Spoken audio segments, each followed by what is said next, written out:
The process of letting go of someone you love is one of life's most painful experiences. When you have invested a considerable amount of time and emotional energy in someone, the prospect of living without them may be unthinkable.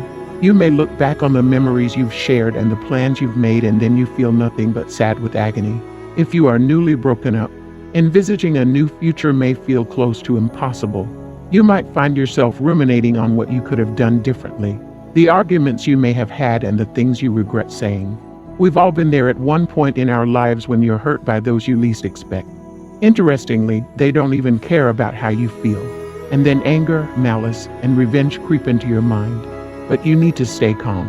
I know a lot of times it's hard to accept to let go because you're afraid of letting go of someone you love. But I will say this to you. Take heart. Yes, take heart. When you let go and let God write your love story, when you allow Him to give you His best for you, you will not be disappointed. Jeremiah chapter 29 verse 11 says, "I know the plans I have for you, declares the Lord. Plans to prosper you, not to harm you.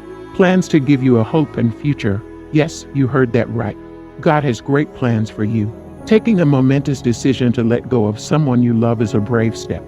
And in doing so, you're proving to yourself that you are capable of creating your own happiness. You are also proving that you don't need to rely on someone else to make you feel as though life is worth living. Letting go gives you that space and time you need to better understand yourself, to show more love to yourself and to love yourself some more. Yes, you've got to love yourself first. Being in love with yourself provides you with self-confidence and self-worth, and it will generally help you feel more positive. You may also find out that it is easier for you to fall in love once you have learned to love yourself first. And so, if you feel that your worth has been compromised and you see no future in your relationships, it is always better to let go of what is toxic and release yourself from this bondage that is holding you back from the better opportunities that life has to offer. When you walk away, life offers you a better opportunity to meet someone that will treat, love, and provide for you better. You have to give yourself that chance and allow that part of your life unfolds. If you're constantly holding on or waiting for the situation to change, that day may never come. I want you to realize that God has allowed and used these things and these people in your life to build you up. Now you must move. You must move on towards Him. He has something better than that relationship. He has something greater for you than your worries and your fears. He has something greater than your past mistakes. But you must trust in Him. You got to stand strong. You got to let go and keep on moving to see what God has in store for you.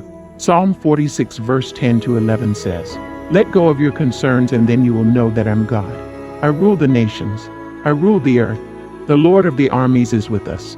The God of Jacob is our stronghold." The prophet Isaiah said, "Forget the former things.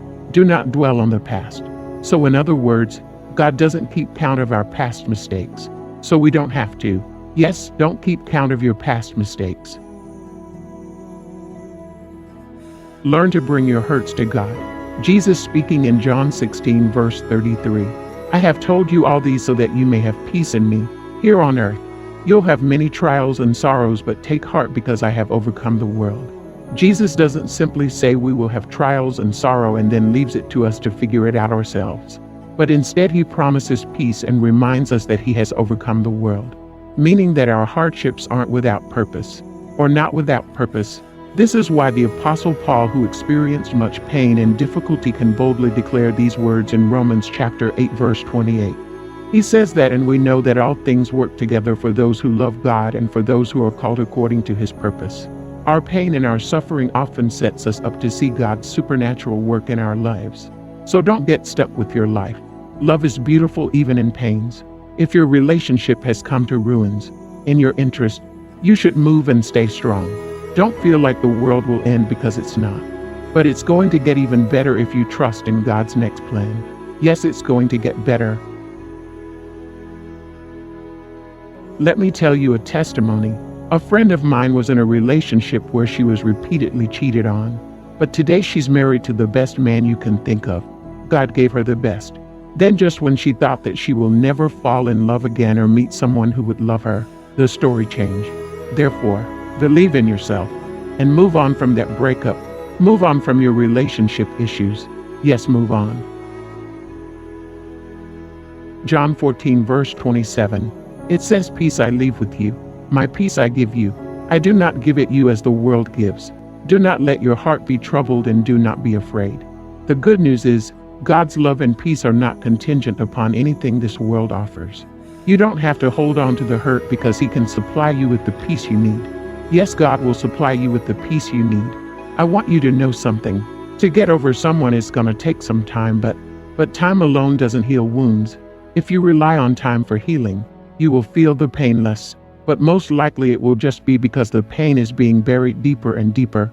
True healing only happens through Jesus Christ.